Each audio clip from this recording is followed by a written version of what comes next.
Now, look, we have all had someone come to us asking why they didn't know about a certain event or important announcement at your church. And you reply, hey, it was in the stage announcements. And they tell you it's hard to remember them by the end of the service. You tell them it was in the bulletin. And they say, well, I must have left it in my seat or in my car. You tell them it was on the Facebook page and they swear it didn't show up in their newsfeed. They're probably right there. You tell them it was also in an email and they tell you either it must have gone to their spam folder or they get so much email now it's hard to keep up. And the sad reality is they're actually probably telling you the truth about all of those. Between algorithms that pre-decide what someone will and won't see, and the sheer amount of information that actually does get to our eyes and ears each day, reaching people is harder than ever. But there is one channel that is still reliable for reaching most people. The catch is you have to use it properly or you will very quickly lose people's trust. We're talking about texting on today's episode of the MyCom Church Marketing Podcast. Thank you to everybody for listening. My name is Dan Wunderlich. I'm a United Methodist pastor, and today we get to reconnect with a returning guest, Jeanette Yates. When we last spoke with her, she was the Director of Communications at Southside United Methodist Church in Jacksonville, Florida, but she's now part of the team at Text in Church. Jeanette, thanks so much for coming back to the show. Oh, I'm so excited to be back here. Thank you so much for having me. Well, you were last on the show pre-pandemic. You were working for a local UMC, and now the world has changed and your world has changed. What would you like to share with us about what the last couple of years have been like, how you got to where you are now, and what you're doing at Text in Church? You know, I had served in the local church at my local UMC church for several years. And as part of working there, I utilized Text in Church. So I think I was at a conference. They were offering a deal. I signed up, whatever. Yeah. And basically, I am a teacher at heart. And so as I started learning things about how I could use Text in Church with our church and for our ministries, I started kind of talking about it on social media. And they reached out, or maybe I reached out to them, I don't remember anymore, Yeah. the legend. uh, but they wanted someone who was in the trenches to teach other people how to use the tool. And so they asked if I would just come on kind of in a part-time Mm. capacity, just teach a lesson, a quick lesson once or twice a week for people who wanted to learn more about what Text in Church was and how to use it. And then fast forward a few years later, I'm now the community manager, which is essentially the social media person. And then I also do help churches utilize the tool. And what I always say is, I'm going to help you use it the best way for your church, Mm. not for, the way my church uses it or the church down the road, but what does your church need to do? And I will help you come up with strategies using Text in Church. That's So awesome. that's what I do. Well, congratulations for making the jump. Thanks for your service to your church and our denomination. You're still a part of the United Methodist Church in the local church capacity. So thank you for being a part of our tribe. So Well, let's, and I did want to say, I still am very involved in my church. yep. I volunteer on a regular basis. I'm always available to them, for that occasional communication need. Most recently, I had the blessing of volunteering with both of my teen boys at our vacation Bible school this summer, and it would be the last time we were all three able to do that. And so anyway, I still do love my UMC, Good. and I'm excited to be here today to share with all of you. Well, and before we started, you shared with me that Text in Church actually has its earliest roots in a local United Methodist church and sort of started with some UMC. So we've got that connection here. But let's start at the very beginning. Why is texting an avenue for marketing and communications that churches should be considering today, especially in our post-pandemic world? Right. And so the number one thing I say to everybody, whenever you're trying to figure out, what should we be using? How should we be communicating? And that's the question you should be asking Mm. is, Yeah. what are the communication preferences of the people that I want to communicate with? How do they want to be communicated with? Yeah. And in many, many cases, texting is one of those ways. Even my 96-year-old grandmother likes to text. Uh, so texting is something that is very prevalent, Yeah. very prominent. The stats are amazing. I think 98 or 99% of text messages are read within 3 minutes. The open rates are through the roof. When people get a text message, they read it Yeah. versus other forms of communication that might not be as reliable. Yeah. So I think it's at least something that all churches should ask themselves, if I want to get a message out there, will texting help that happen? And I bet the answer is yes. Yeah, absolutely. It's one of the few channels we still allow push notifications for. Like when I Yes. have my AirPods in, my phone reads it to me. Like it doesn't even give me a choice. Like I've set it Yeah. up to just say when a text comes in, read it to me. So yeah, it is definitely one of the easiest ways to actually get in to people. And certainly those stats are amazing. The open rates, the engagement rates, they are immediately attractive. But obviously, we aren't sending messages just to get people to open them. That is not the point of the game. Right. We, as church communications people, may sometimes forget and make that the scoreboard, but that's not actually the scoreboard. We want to make an impact in people's lives and ultimately call them to make an impact for the kingdom of God. So, um, as someone who is facilitating churches using this technology, what relational opportunities do you see in texting that are perhaps missing with other channels?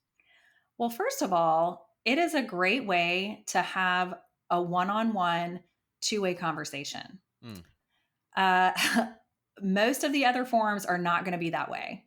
Um, think about the people that you text on a regular basis. Chances are they're people that you have a relationship with, mhm. right? And so to your point, you were saying, yeah, we can get texting for our church. And a lot of people, when they do think about, getting text messages, a text message service for their church, they're thinking like, we want to send reminders out so people know when the next committee meeting is, or know Yeah, when the sermon series starts, or something like that.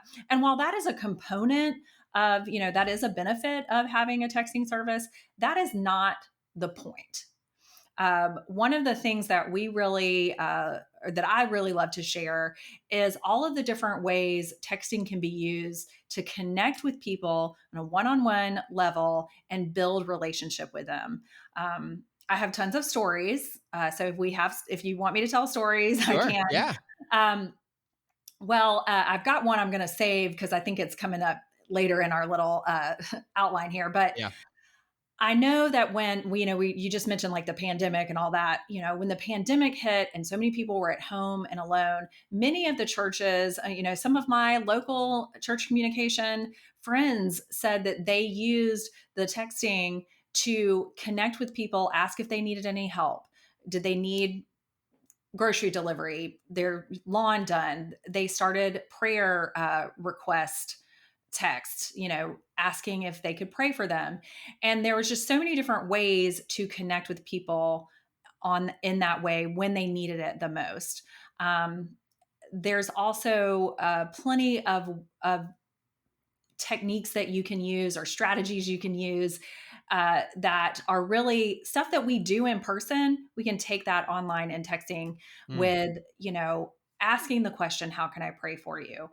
Giving them encouragement. Hey, thank you so much for volunteering this Sunday. I really appreciated you being at the greeter table. yeah. Um, things like that. So it's not just about don't forget to show up at church with the deviled eggs, which is very important, Yeah, but also, establishing those relationships with your members, with your guests, your worship guests, but also event guests as well. right. So lots Yeah, of different opportunities there. absolutely. Yeah. I pastor a local church, and the number of times that we've had an incredible community outreach event, whether it's like a trunk or treat or a Easter egg thing or a back to school thing, and you get all these families come through, and then you have no way to reach them. Like Right. capturing and all that follow up is so important. And it makes me think of this medium, this podcasting medium. There really Yes. is something about having someone's voice in your ears. You build a relationship, and I would argue even more so than video. Though for me, that may be a personal thing. I'm an audio person. It could be a generational thing. I'm a millennial. Gen Z, is on TikTok and YouTube and all these things. But having that regular voice in your earbuds when you're walking the dog, you're doing chores, you're running errands, you're working out. I mean, that's personal time, and this Yes. person is with you in personal time. It's a deeper, if it in a weird way, it rewires your brain more than just sitting on the couch watching TV or watching YouTube. And in the same way, access to the text inbox feels much more personal.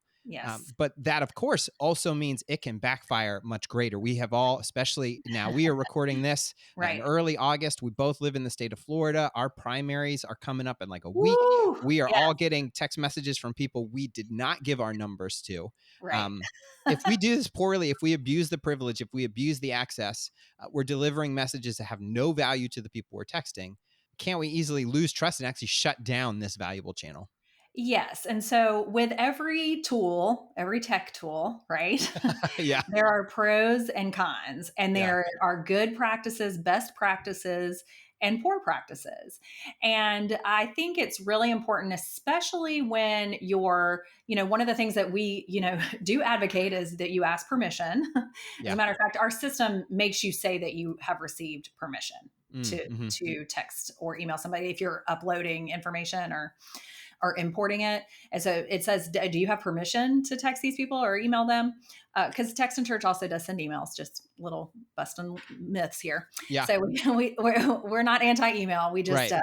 would love to pair it with a text. But anyway, one of the things I think is really important is even if someone has given you permission to text them, let's say, you still want to be careful to not to wear out your welcome, Yeah, right? absolutely. Yeah. And so, you mentioned that, we're getting all of those campaign texts right now, nonstop. Right. And I also think about you know, the willingness that we have to give away our information. A lot of people say, well, people don't want to give out their information. That is not true. Mm.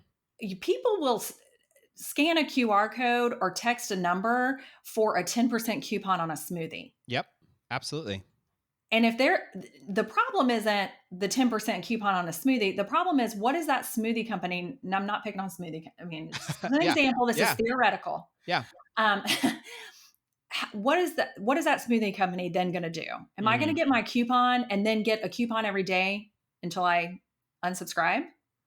Or am I going to get a coupon and then maybe in a few months get another coupon? Like how are they going to use this information? Is it going to be constantly beating down my door or just touch points throughout? And so one of our members, I actually interviewed her the other day, and she's from a United Methodist church too. I just remembered that. Oh, cool. United Methodist member was telling me how, that she thinks about this as a privilege to get, if someone is going to text their or give you their information so that you can text them, we may be able to say, well, technically they've given us permission, so we can do Right. whatever we want. Right. Yeah. That may be technically true, but we don't, that's not the standard we're held to, right? Right. We need it's all about ministry. It's all about connecting with and engaging with people and meeting them where they are. So let's say you have that fall festival. You allow people to connect with you by texting a keyword. They fill out the connection card. And then now you have their information. And we may be tempted to say, okay, well, now, we had our fall festival on Thursday night. So I'm going to text them and invite them to church on Sunday. Yeah. Or put them on the church email newsletter. Or put them on. I mean, that's the word, like, Yeah. yes. But yes, Do not do that. do Don't do not. that. That is not a strategy we're talking about today. What this particular church did, and it's something that I've seen many churches do, our church did the same thing.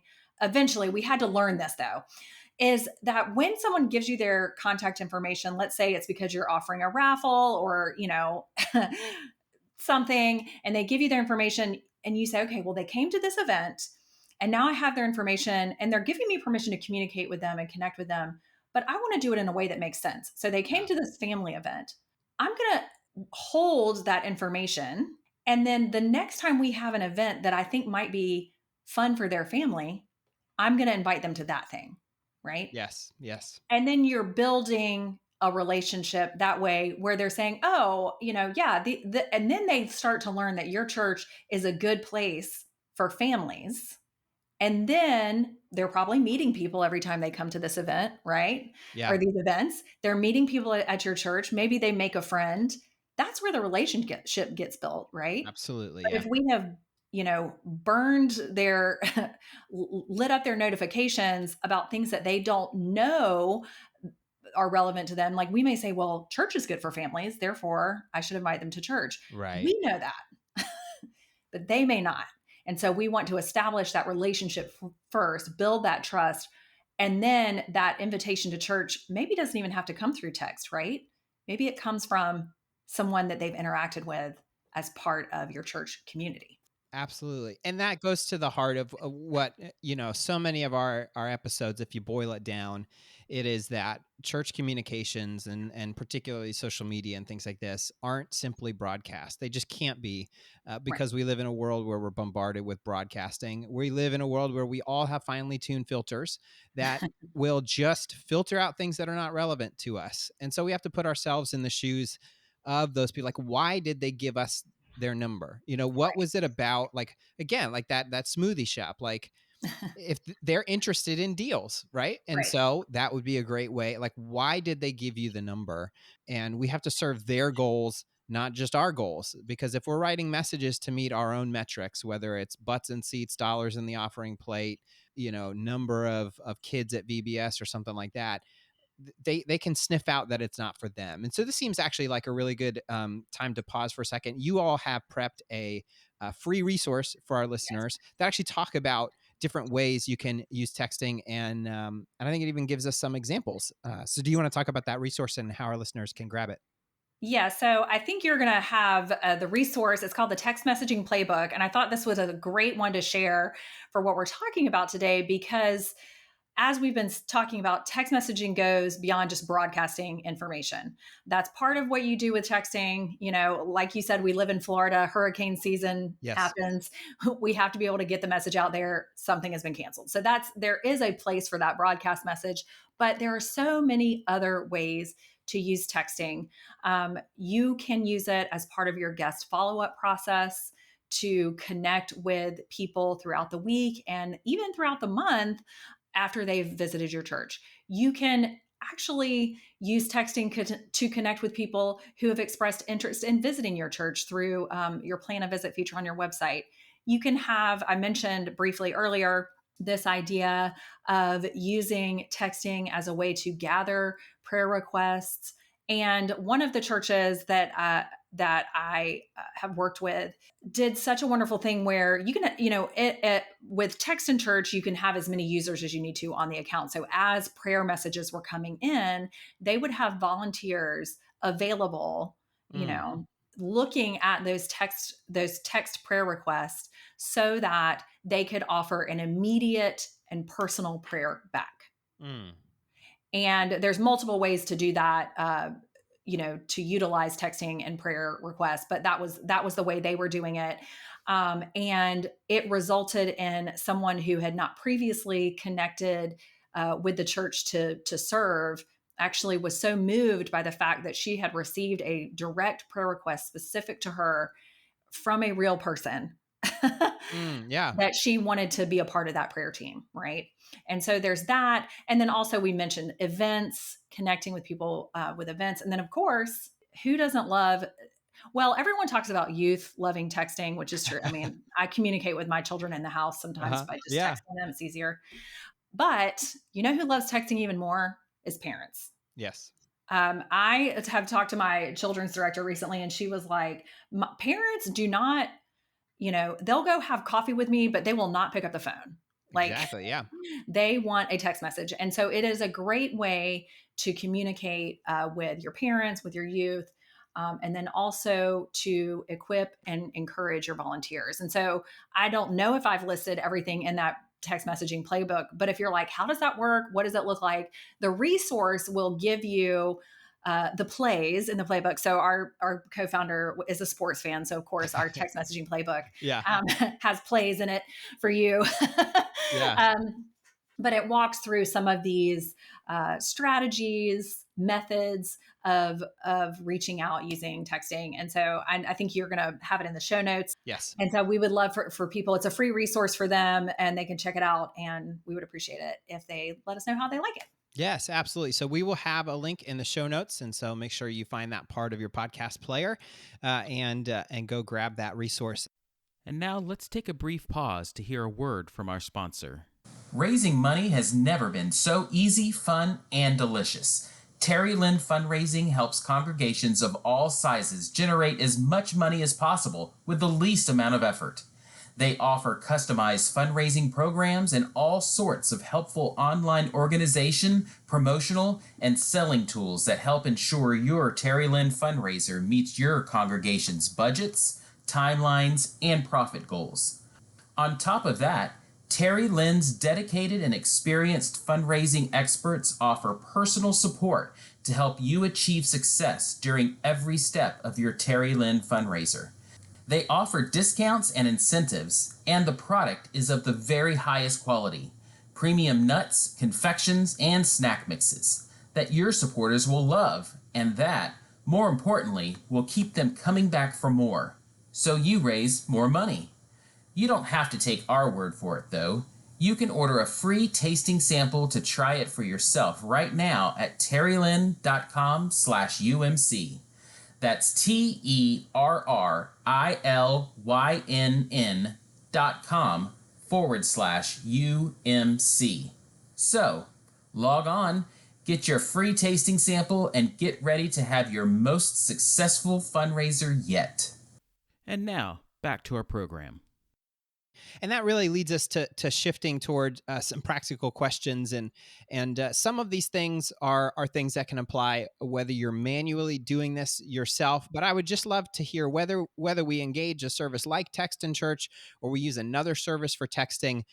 Why might it be helpful for us to engage a service that streamlines these things? I know, like personally for me, I really don't want to be sending giant group texts to my congregation from my personal number. I don't want to be managing any more work texts, Right. than I already am. Most of us are already using a database of some kind. My church uses Planning Center. And so how does a service like Text in Church or another one out there, how does it make this a little bit easier? How does it streamline it? How does it support us in this ministry? So when you're looking at the benefits of texting, we talked about, that personal nature being part of it, right? Yeah, And one of the things that using, I know Text in Church, I don't know what the other services do in regard to this, but sure. when you're sending, you can send out a message, Dan, to all of your members. So let's say you have a group inside Text in Church that's all of your members, and you need to send a message to all of your members. You can create one message, have it go out to that entire group of people, and each message will be only sent to that person. So it's not a group message Mm, in the sense of everybody is on a group right. And thread, reply all, and yeah, right? all that. Yeah. And you can add personalization by adding their first name and your name to the text. So it will go out and say, "Hi, Jeanette, it's Dan. Just wanted to remind you about XYZ this week, or just wanted to encourage you this week as you are going through work. Just know I'm praying for you," right? And it goes out to everybody, but it's not a group message. So that's one thing. Another thing that I know we do is allow you to choose a local 10-digit number so that people are texting a 10-digit number. And why is this important? Because remember, we're not wanting to have a broadcast, right? We're Right. wanting a two-way conversation. A 10-digit number allows you to do that. Those codes and all that kind of stuff doesn't, right?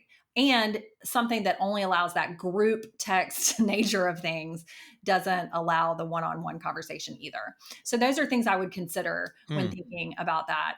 Another thing that Text in Church has are the ability for you to use what we call automated workflows. And so that sounds really scary, but basically what it is, and let's say you want to connect with your guests via text messaging. And yeah. so you can create a group for first time guests or guest, because sometimes they don't want to connect with you their first time. It may Right. be their Sure. third time before they feel connected, right? So, and you would share your 10-digit number and a keyword that they could text and then fill out a digital connection card to have themselves added to that group only, right? Yeah. Then in our system, you could have picked a automated workflow that has text and email messages already scheduled. It's a template, so you go in there and customize it. text and email messages that are scheduled out to go out to that guest. It also will have reminder messages to go to you and the rest of your staff members to remind you to engage with those more personal connections, like handwritten note or phone call or something Mhm. like that. So it's not, one of the things that we want to always make sure that we're letting people know is we're not advocating for a complete automation of your guest follow-up process.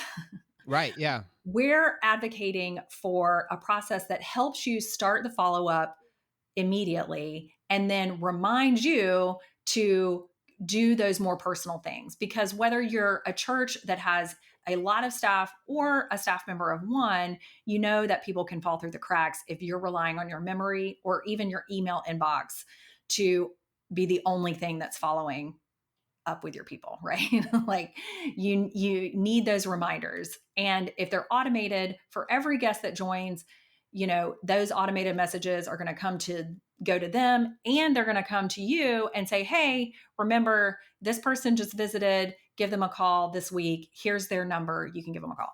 Right? Yeah. So I think that's another thing to think about as well. And then did you mention Planning Center? I think you did. Yes, Yeah, my church uses Planning Center. A lot of churches do. That's just, I know, one of the big databases out there. right. Yeah, it is a very popular one. Well, we do have integrations with Planning Center and a few other CCB, Church Community Builder, Rock CMS, and we even integrate with MailChimp. Yeah. But Planning Center, all of these, each platform gives us a different way to communicate with them, Mhm, right? So mhm. you can integrate any list that you have in Planning Center, for example, and bring that information over into Text and Church. Now, the workflows inside Planning Center, they have workflows too. Those are a little bit different than the workflows we have. And Mhm. so you can decide as a church, do I want to use the workflow that I have inside Planning Center? And you would use that inside Planning Center. You don't import that workflow over to Text and Church. Or you can not use that one and use the Text and Church one. So, there's ways to streamline those and connect them so that you aren't using multiple databases, but you're using these two databases to work together. And Yeah, ideally, they absolutely. would be close, they would be fairly close in connection. And you can also choose, you might not have your whole database from Planning Center brought over, but just specific ones that you need to have in both. So that's another thing too, is like it doesn't have to, it's dependent on the list that you bring over, not. Yeah, absolutely. Because, Yeah.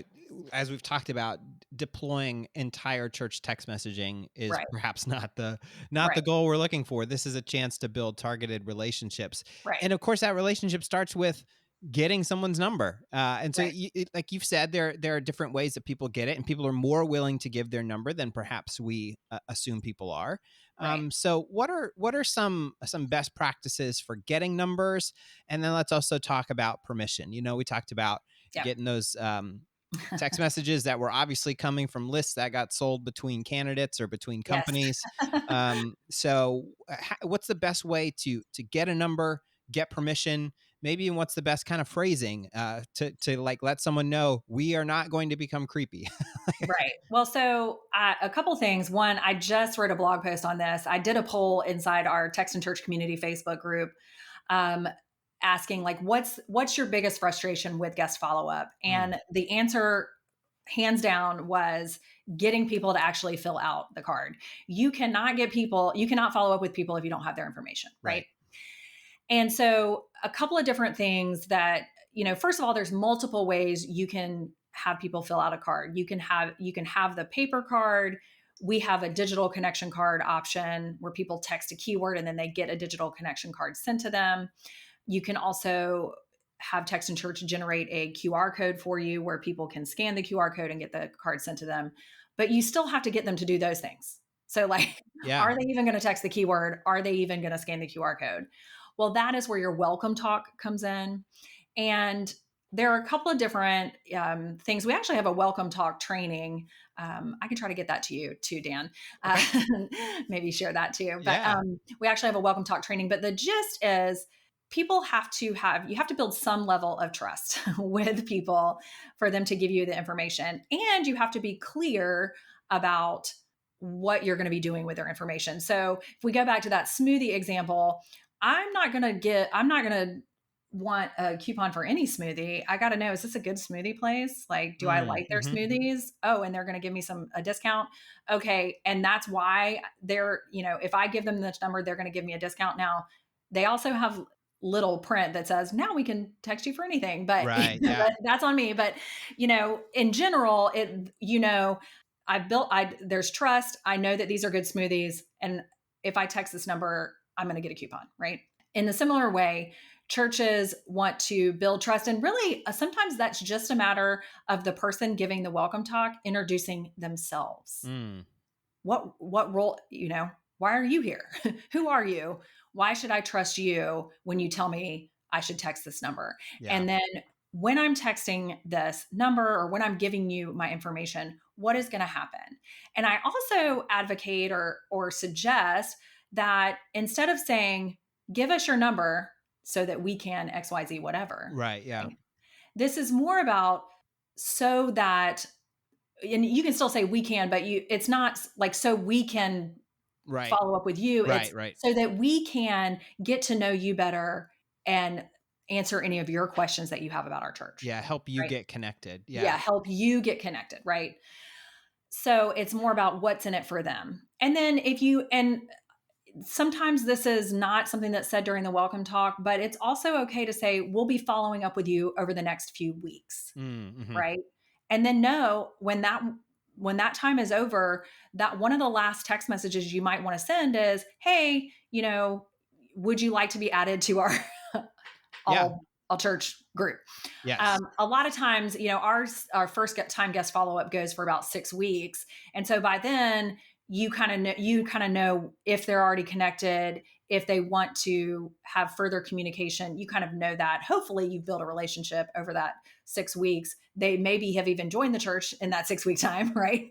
They may be already volunteering, where to put them after that. But if not, you can always reach out and say, okay, thank you so much. We really look forward to continuing, let us know if there's anything else we can do or any questions we can ask. So absolutely. Yeah. We just did an episode called The Engagement Journey, and we talked about thinking through each phase of the journey, and you have to meet people where they are. And so that's why, having a follow-up sequence that is not your general church newsletter is so important. And yes, this is extra steps. This is extra work. But whether you're using workflows in Planning Center, whether you're using workflows in Text in Church, or whether you're doing it manually, you can create a system that has enough personalization that it doesn't feel like it's coming from a robot. It's coming from real people, but it's thinking about where they are. And then each of those, when we think of the marketing funnel, there are opt-in and opt-out moments. Like none of us are offended, when a store says, hey, we noticed you haven't opened our emails in a while, click here if you'd like to keep receiving them. And so like at the end of that follow-up sequence, this actually may be a time to actually call people to greater buy-in and say, hey, we have completed our get to know you sequence. Would you like to join the general newsletter? Give them a moment to actually take an affirmative action. And even that little bit, like that is a next step. That's kind of one of the buzzwords, at least in one corner of the church communications world, is what are we measuring, and next steps. And that can be one of them. Right. Well, and if you use our automated workflows, one of the last steps is a reminder message to you that lets you know that they have completed the follow-up workflow and ask you to, remove them from this workflow, put them in another, whatever. Yeah. But it lets you know, hey, it's time to decide, or help this person decide what their next step is. So that's a benefit as well. Yeah.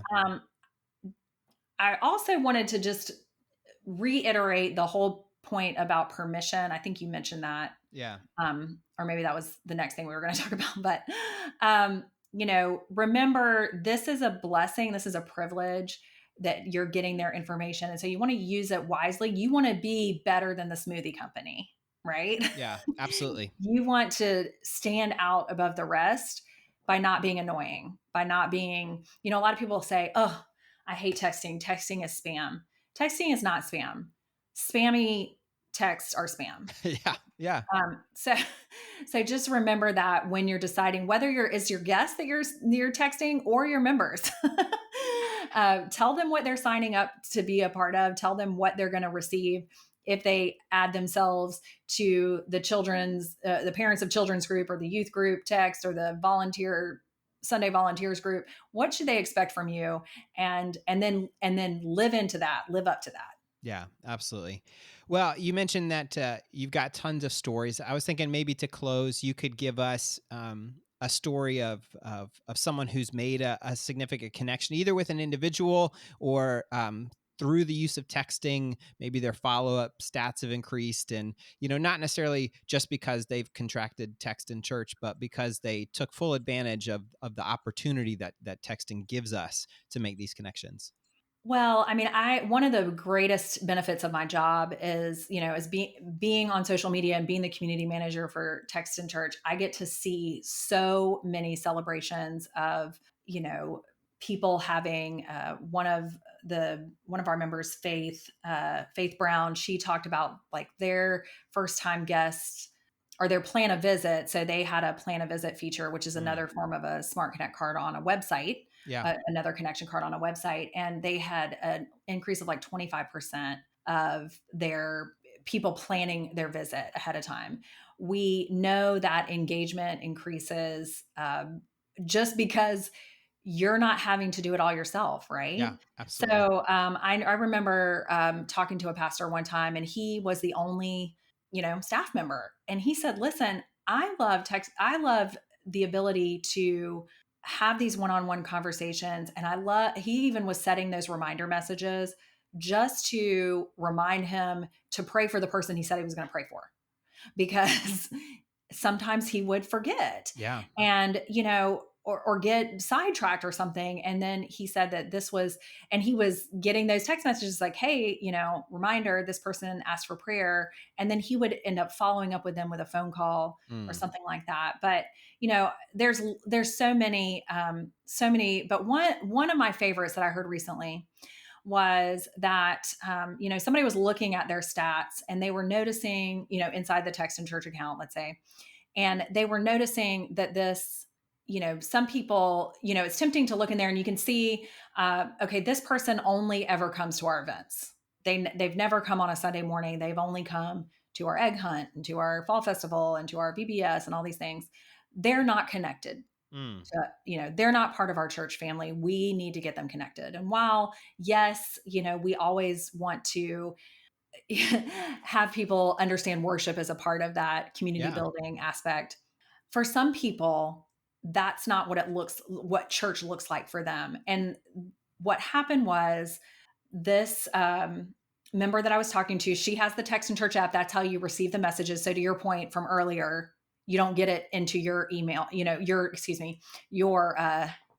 personal texting, so it can be separate. Yeah. But so she has the app on her phone and she saw a message come in, or no, I'm sorry. Somebody called the Text and Church number and they had it set up where if it calls it, she gets it. Yeah. Forwards. Yeah. Yeah. So she answered, and this was a person who had just lost a relative and Mm. needed help with like what to do. Right. And she felt kind of bad because she was like, I don't really know this person that well. And so she looked them up in their Text to Church account and she realized that this person had come only to the events. She had only ever seen her at the events. But at the time of that person's greatest need, she reached out to her church. Mm. And yes, that is just a next step for that person. We know there's many more steps to take on your faith journey, but to have that be something that happened because of those one-on-one conversations, getting ready for an event, because this is the same person that was doing a lot of stuff with events and texting back and forth. And so Yeah. there she was able to establish enough of a connection with not only the number to call it, right, but also the experience of that church. It made it feel like her church. Yeah. And I think that's something that we sometimes don't, especially those of us, Dan, you're a UMC pastor. I've been in the UMC for a long time, served on committee after committee. We Yeah. see Yeah. things differently. I've been a Christian most of my life. We don't think about things like that. We don't think about people having experiences with our church that aren't that traditional come to church on Sundays experience, but they still are considering themselves part of your church family. Yeah. And I think that's a very, very important thing that we want to remember. And we want to foster that connection and communication, because that's only going to lead to more next steps and the next step and the next step, right? Yeah, absolutely. Well, and one thing you sort of mentioned in there, like that hadn't even occurred to me. It's like most people probably don't have your church phone number memorized unless you've got one of those gimmick phone numbers like a lawyer, like your area Right. code and then all one number. And like, yeah, you can go to the website and hopefully your church phone number is easily findable on the church website. But if someone is in a moment of crisis or they have a question, it sounds really silly, but in today's world, people aren't going to take that 30 seconds necessarily to go to your Right. website and try to find the phone number. But if you're already in their text inbox, unless they're one of those people that religiously clean that thing out, once a month, like Not me. your number is in there and they Yeah. can just scroll down and find it. And, Yeah. and you've opened that channel. And so even again, that ability for it to come back, like not Right. just for you to feed them, but to create that connection. That's awesome. Well, Jeanette, I like to end this with all of our guests, but certainly with someone like you who has done this work day in and day out. What words of encouragement do you have for our listeners? Whether they're like, yes, we're on board with texting, or their heads are spinning and they like, I can't add one more thing, but this sounds so good. What do I do? What words of encouragement do you have for them? Well, first of all, I just want to remind everyone that there is going to be no perfect tool Yeah. if you don't use it well, right? Right. But there are plenty of things that you can do to learn how to learn new things, excuse me, and try, I've heard churches say, we want to try whatever it takes, right? Whatever it takes to share the share the love of God, share the meaning of what it means to be a Christ follower, and we want to do that. And just keep your eyes on that, right? Don't get caught up in, finding the perfect tool, Right. because just was talking with somebody today that like there is no tool that will work if you don't want to try it. And speaking of that, I do want to encourage everyone to come find us in the Text and Church Community Facebook group. We can help you learn more about texting in general, but also help you learn how you can try Text in Church. And of course, I also, if you're like, we already have a texting service, I just want to use these things she's talked about.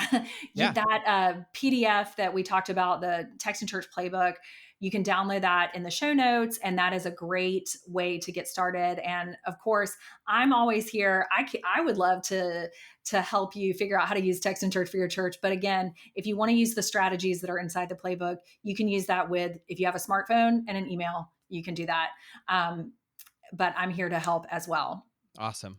So go ahead and listeners, scroll down to the show notes, click that link if you'd like to pick up the playbook.